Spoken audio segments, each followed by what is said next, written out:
Hello, everyone, and welcome to Be Live, presented by Salon Sanctuary Concerts. I am Jessica Gould, the founder and artistic director of Salon Sanctuary Concerts, and we are very happy to have with us today Nigel North. Nigel, welcome. Good afternoon. Lovely to be here. Lovely to have you. Thank you so much for sharing with us this wonderful concert, this brief but gorgeous performance of Suites by Isaias Reusner. Um, as beautiful as this music is, I don't think too many people are familiar with this composer. Can you tell us a little bit more about him? Yeah, of course. He's very much a lute player's composer. Actually, most of the music that lutenists these days play were written by players. Um, that tradition got lost later in history, but most of our stuff is it's what Reusner would have played himself. First time I heard a piece by Reusner was one Pavan on a record by John Williams, and I say a record meaning an LP, in about 1968 or so. And I still have that, remember it. Then I had one edition of music by Weiss, the lute player, who came from the same region as Reusner, and it also had some from one of his three books where he sets chorale tunes for the lute. Mhm. And I never played those, and that's how I got to know him. And he came from a musical family. His father was a lute player. He played the older lute, the sort of Renaissance lute, up to 10 courses, and it's said that they played concerts together. I wasn't around, so I can't check that.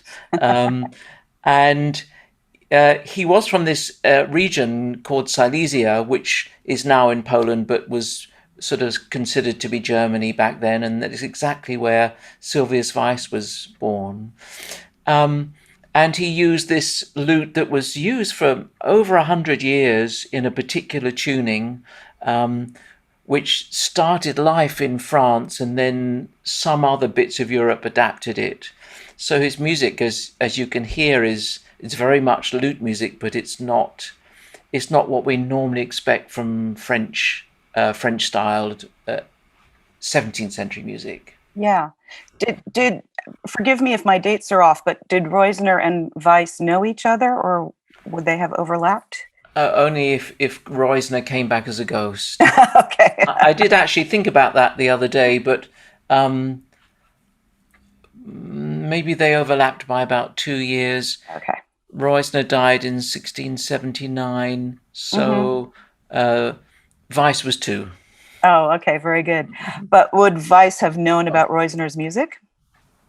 I'm pretty sure he did, yeah. We Hmm. have one manuscript in a castle somewhere where somebody has copied out all of the pieces from the printed books. They didn't have scanning or photocopiers, so if you wanted a copy, you wrote it out. Mm. So it's not a manuscript thought to be in possession of Weiss, but I have a feeling he did know his music. Yeah, Interesting. yeah. Do you think that he had an influence on Weiss, a strong influence, or was he not known enough as a composer, Reusner? I would imagine because he gets mentioned in a book by Baron, who wrote a history of the lute in 1727, while Bach, Handel, and Weiss were all still alive, and he talks about them, Hmm. and he mentions Reusner as being, part of the inheritance of the lute world. So Hmm. I feel that as much as anything might have influenced Weiss, Reusner would have done, together with Logi, who was this Bohemian amateur who also played this same type of lute. Mm. And so this is not the only concert of Reusner's music that you've done recently or that you're doing in the future. Are you preparing a recording of his Um, works? Maybe a potential recording. There are these two books with something like 24 suites. I'm not planning to play them all, and I suppose this could count as my COVID pandemic sort of extra bit. I've had time to really get to know the music and found that I love it much more than, oh, it's nice, I thought before, but I really it's got lots of hidden treasures as you get to know it. Hmm. And maybe sometime soon I could record it if people still want to buy CDs, which is That's right. so hard to know what's going to happen in that area of our I life. know. Well, the technological world speeds ahead as we are live witnessing right now. A Mm. year ago, I would never have thought that Mhm. Salon Sanctuary would be in the filmmaking business, but the pandemic has forced us into that Yes. position. And interestingly, not without good results, without positive results. So you never know what Yeah. necessity will bring out of you. No. Um, and I guess now we record things to be streamed instead of sold as CDs. So Yes. um, yeah, but it would make a beautiful tour, a beautiful touring concert, wouldn't it? I hope Of so. all Yeah. these suites. So there are 24 of them. So about how many concerts worth? Two, four? I, as with all good music, that there's some that sort of rise to the top, or at least speak to me more. So I only want to play those. Hmm. And of course, very often when somebody asks me, well, what's the repertoire for the lute like? If you consider all the different tunings and the different eras and so on, it's just enough for 20 lifetimes. So Yeah, yeah. um, in this one that I have at the moment, I have to be selective. So um, I'm glad that Reusner's come to the top. W- have other Lutonists devoted time and attention to Reusner before you, or would you say that you're breaking ground here? No, I'm not breaking ground. There haven't been that many recordings. Hmm. Paul Bayer, who lives in Italy, he's done, I think, 3 CDs of all of the first book. Hmm. And little splatterings here and there. Splatter. Actually, my only real lute teacher, which was Michael Schäffer, I had a few lessons with him in the 70s, German lute player. Um, the last recording he made, he had a suite by Reusner on it. Mm. In fact, So this composer has always been around. He just hasn't received his due, as it yeah, were. yes, So it sounds like exactly. it's time, I hope finally. so for him. Yeah, Yeah. Well, we yeah. have a question from Cleveland, Ohio, from Hmm. Kenneth Bay. Oh yeah, hi Hi, Kenneth. hi, Kenneth. We all know Kenneth. Nigel, in the last piece, what are the stylistic origins of those surprise, expressy, quote, bluesy notes towards the end of the movement? Are they regional? Do other composers in Reusner's circle use them? So Kenneth, do you mean the chromatic section? Um, Dia-da-bum, dia-da-dum. And I think it was in the D major chaconne that we also have from the same book. He does exactly the same sort of treatment of the bass line. I don't think it's unique to Reusner, and I can think of quite a lot of late 17th century violin music that I've accompanied that has something chromatic. Yeah, yeah. So we have two versions of it, Kenneth. The D major and the B flat, and it's quite shocking, I think. Many people talk about needing to play chromatic things quietly and slowly. So my intention in this performance was to play a little bit slower in those sections because then our ground goes and oh, what's that? Oh, that's where's that note going? And then you get back on board again. Interesting. Um, Now, I'm thinking about the our listeners who love this music but may not know so much about the instrument or Yes, even about the period so much. And what a lot of people don't know is that lutes come in so many different variations, so many courses or sets of strings yes. and sizes according to the historical period. So, what can you tell us a little bit more about the instrument that you used for this I happen concert? to have brought it with me. Um, so I would like to say this lovely copy is made by Lars Jonsson, a friend of mine who makes beautiful lutes in Sweden, and it's typical that in the 17th century people liked old lutes. So the body shape is one of the shapes that the French lute players liked, originally made by Hans Fry in the early 16th century. And what they did later is that they adapted that body and made a new lute. Just going to move my screen a little bit.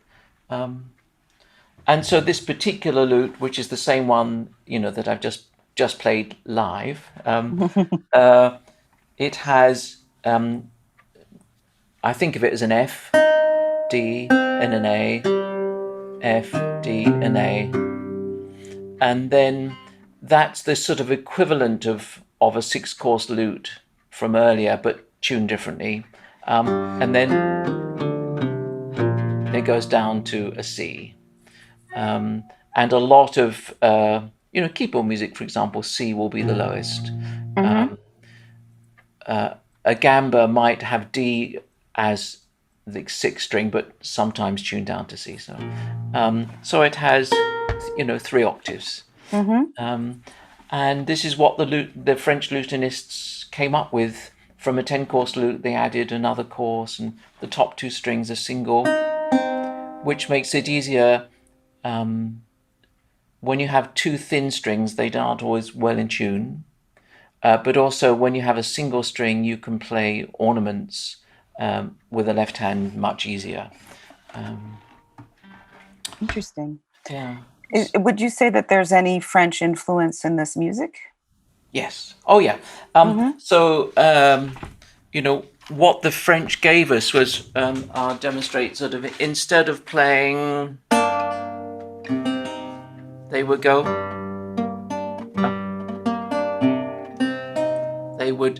they liked to play one note at a time, and together those notes make harmony, or sometimes counterpoint or imitation.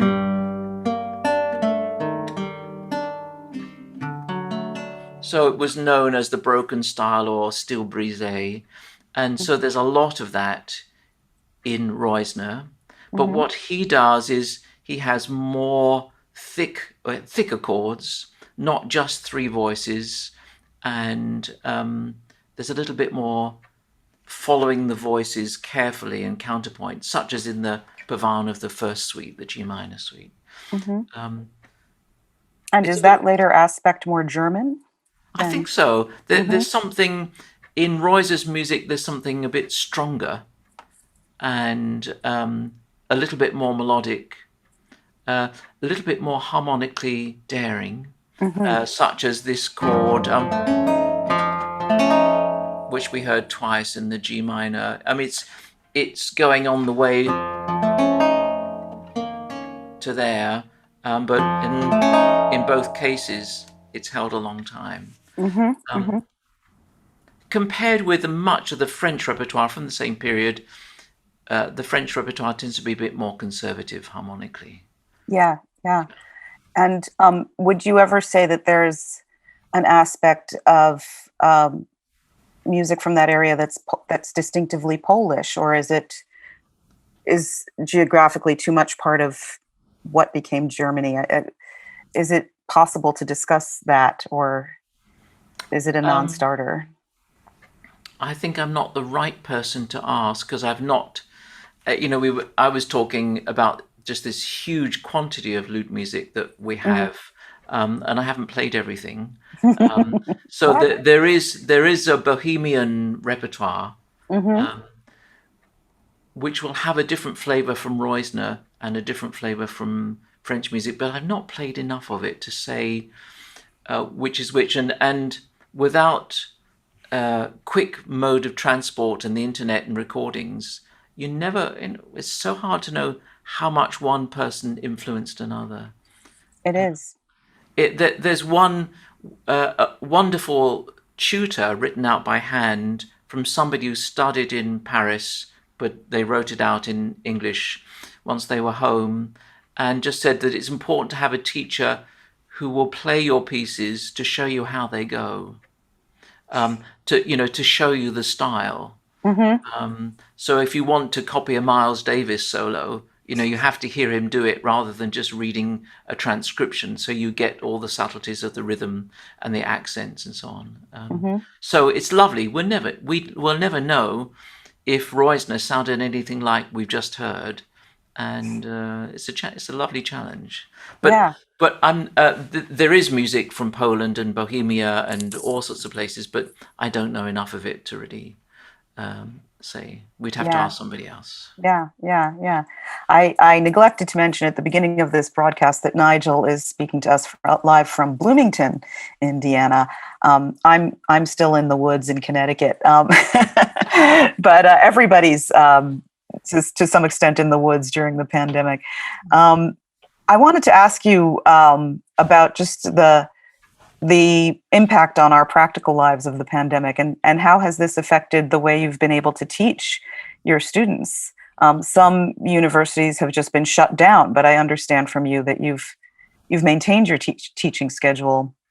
Well, And I think I was lucky because I really enjoy teaching in person. A little bit online is fine, but you Mhm. can't.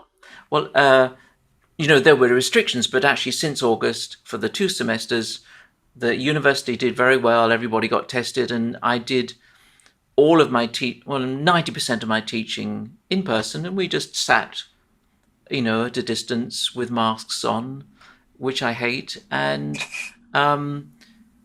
and I missed picking up the instrument of a student and say, how about, can you get this sound? Or and so it felt a little bit distant. It does mean that both of us, the student and myself, we have to listen even harder.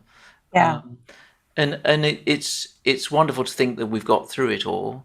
And I was amazed in having to prepare an ensemble concert, and my colleagues did.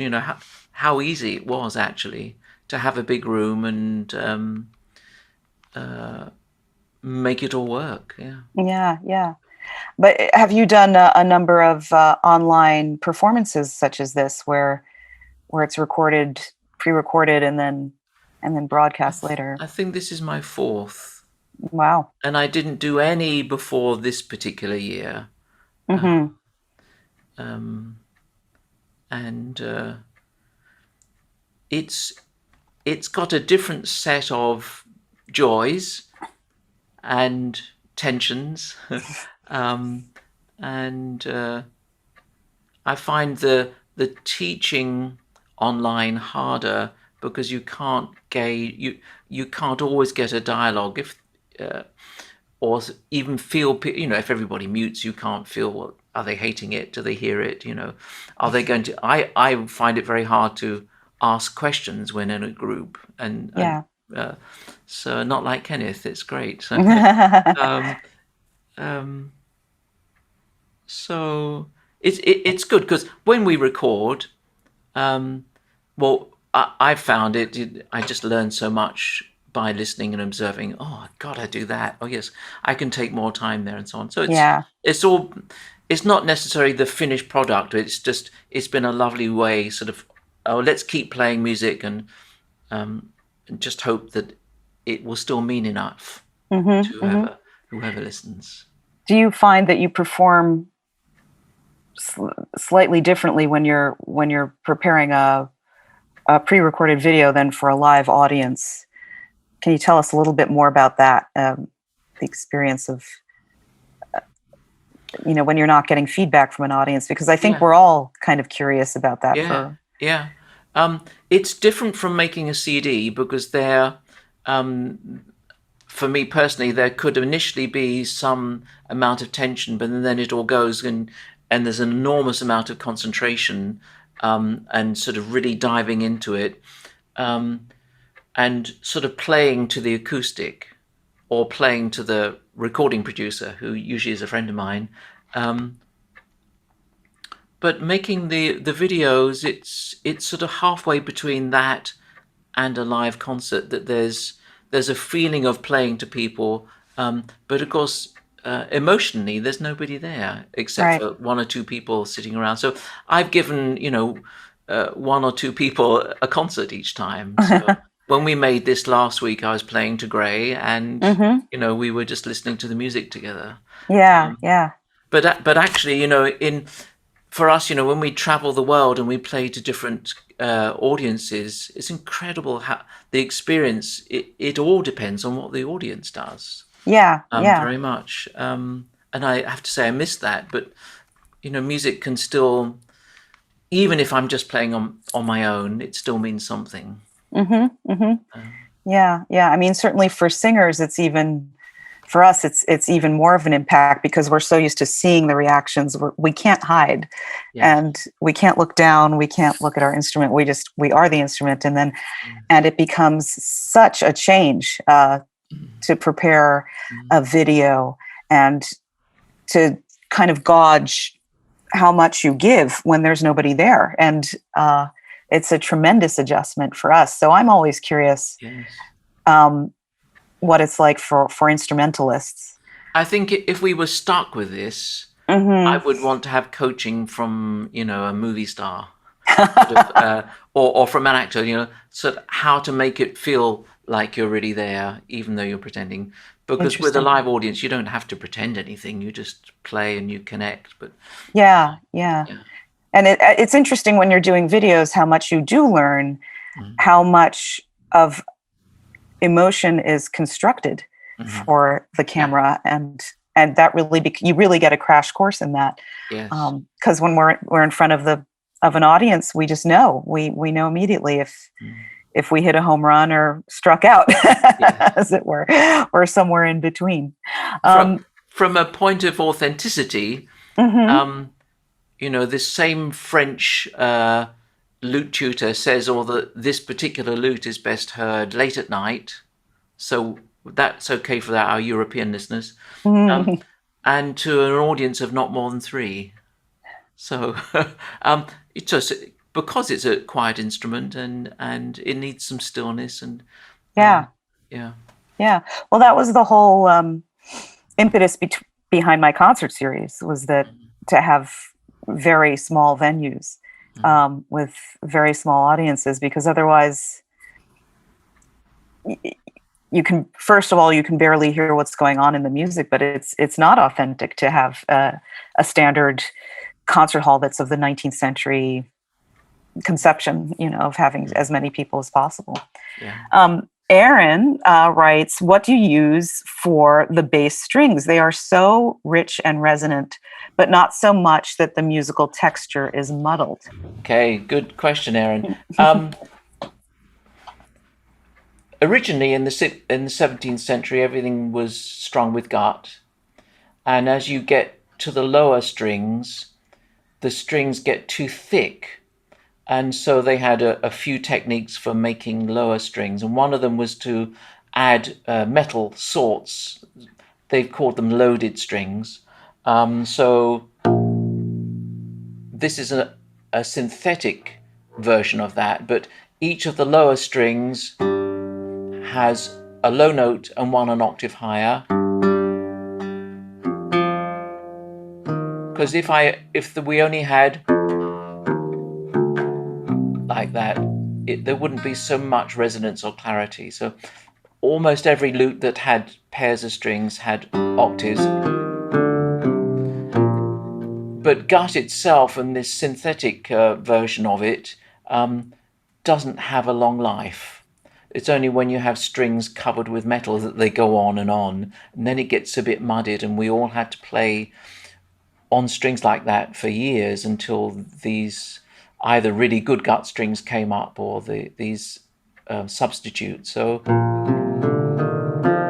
you can hear, at least I don't know what everybody hears, but there is an amount of overringing if I played a scale that way. That way, it just gets stopped naturally. So the basic answer is that 300 years ago, everything was made from gut, and you can either use gut strings or a synthetic equivalent. And I've always had bad luck with gut strings, so I take that tension away and don't use them. I have to make a correction. That question was actually from Kenneth Oh again. yeah, Um, okay. yes. Sorry about that, Kenneth. So So synthetic strings, would you say that's more the norm these days for the majority of lutenists? I think Because so. There are some people who, sorry, with the time lag and interrupting, there are some people who seem to have good karma with gut strings and they can play and they can keep up with the tuning. I would say many of us don't, especially I've forgotten what travel's like, but when you get on a plane and go somewhere and the humidity is so different, it's nice to have an instrument that can cope with that. yeah, yeah. So synthetic strings are the equivalent of steel strings on modern of Yeah, violins and cellos for purposes the of stability, yes, yeah, yeah, yeah, yeah, yeah. yeah. Another question that I know that non-lutenists often wonder about is how many instruments does a lutenist need to have an active concert life? Because the lute was the dominant instrument for a few centuries, and Yes. um, how many do you have? Does the average lutenist have in his or her practice room ready to go? This has always been interesting to me. Yes. Um, of course, I don't know what the overall general answer is. I have a feeling I have fewer than some of my colleagues. Um, and I think I've got 7, which somehow at my age is enough to keep strung, fretted, tuned, and they all feel different. So I would say, at least half a dozen is essential. Depends on the repertoire that whether you want to accompany, if you need a theorbo and an arch lute and a baroque guitar, those are already 3, and you could have 3 theorbos all built differently and tuned differently. So Mm. that's I only have got 1, and then starting from the simplest, the 6-course lute.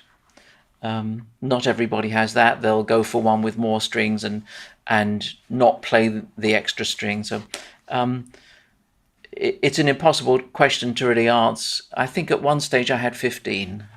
Wow. At a time, I suppose, when I just wanted to try everything and they didn't cost so much. Yeah. I think they're well priced, and maybe actually lutes are really worth more than we have to pay for them. But it's a bit like a guitarist.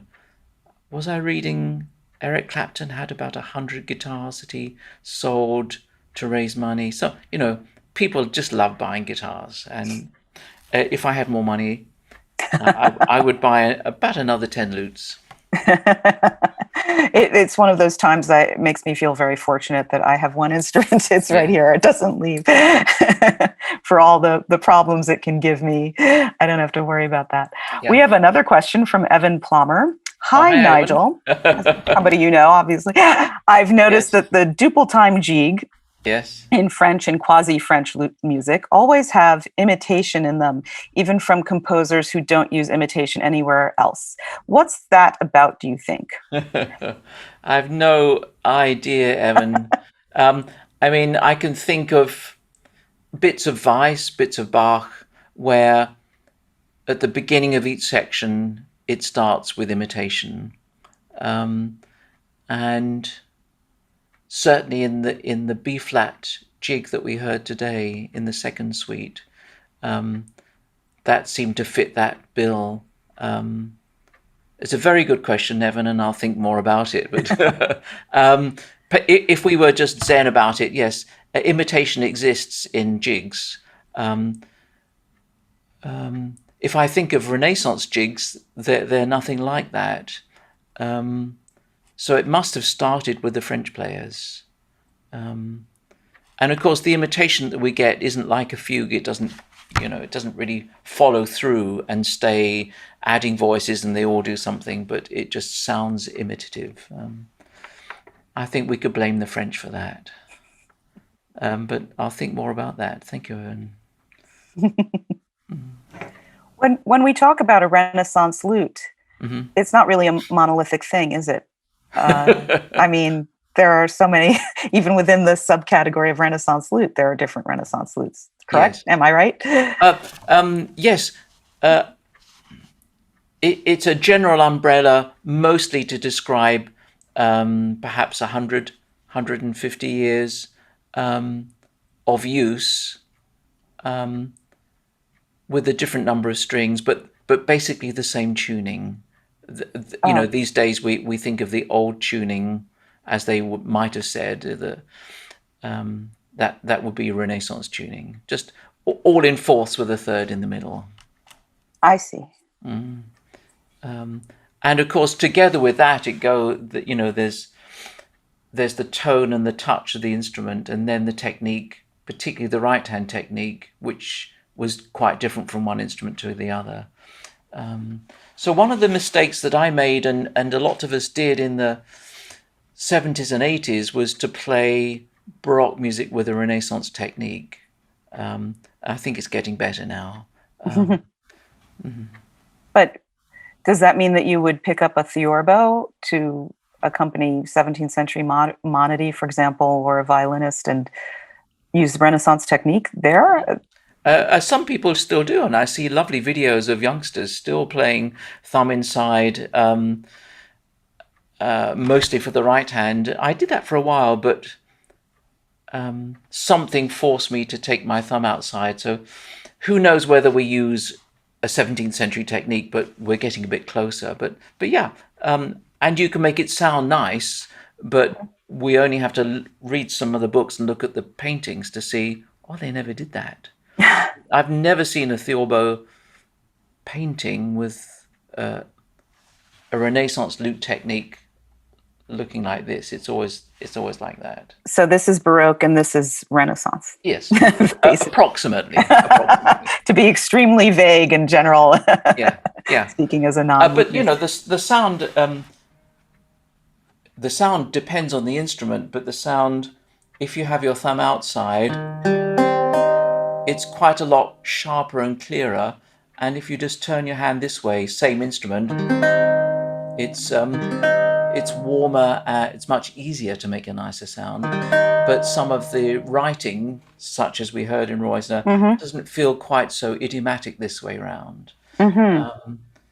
But for 16th century lute, where most of the quick notes were played alternating thumb and index, copying the use of the plectrum, that just vanishes in this particular lute repertoire. There are hardly... And for people who don't know, a plectrum is like a pick, right? Yeah. It would have been a quill made from a feather originally. Oh, really? Such as the oud players use now. Yeah. Oh. Yeah. And just because I don't know anything, I'm asking for myself. That would be in medieval music, the plectrum. Yeah. The history of quick history of the lute. It came from Arabic countries with the Crusades, right? And it's the same oud that's played now, right? And it got adapted, but was played with a quill until middle to late 15th century, and then lute players decided they wanted to play more than one note at a time, and so they developed using the fingertips. Oh, okay. Yeah. Thank you for clarifying. It didn't all happen at midnight on Tuesday, whatever, but gradually, people experimented with that. Wonderful.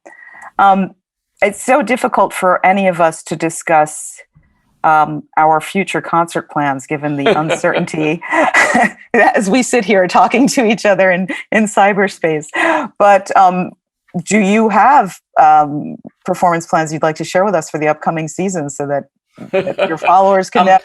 I would say I would say everything's rather tentative, and I'm trying not to get disappointed. Yeah. I do have one live concert. I mean, actually in a room with people, and I don't want to tempt fate, but touch wood. It's just in a local early music festival in Indianapolis with Aaron Sheehan tenor, and we're doing some Dowland and Purcell, and hopefully a trip to Japan. But who knows what's going to happen there, and a few other things like that, and an extended version of Reusner for the Lute Society of America. At the end of June, but that's just going to be a live stream concert, recording. So. Right. Yeah. Yeah, I wish I could use this opportunity to share the upcoming season of Salon Sanctuary concerts. Unfortunately, that's not yet possible. But when we do, we hope you'll all join us. And this has been a really informative and lovely conversation. And thank you so much. Oh, you're very welcome. Thank you for inviting me. Ah, my pleasure. Anytime. Um, if you've enjoyed the program, we invite you to come back next week when I will be sharing a video, which will be very different, a collaboration with a lutenist, with Lucas Harris. But that will be more of a concert film that we've been working on for a number of months, actually. Based all on English music. So please join us on June 3rd. And then after that, we land home in Brooklyn, New York for a concert of music from Amsterdam and New Amsterdam at a house that was originally built in 1699. If you've enjoyed the programming today, we ask you to visit our website, salonsanctuary.org, and consider making a tax-deductible donation. It is hard times for everybody. It's hard times for musicians and for presenters, but the endurance of these online concerts from us and from so many of our colleagues and partner presenters all over the world proves one thing, which is that live music is not a luxury. It's a necessity. We all need it, especially in difficult times like this. And if you can help us out, we will be profoundly grateful. We wish you a very safe and peaceful week. And until June 3rd, hats off from Salon Sanctuary, and bravo to Nigel North. Thank you again for joining us. Thank you.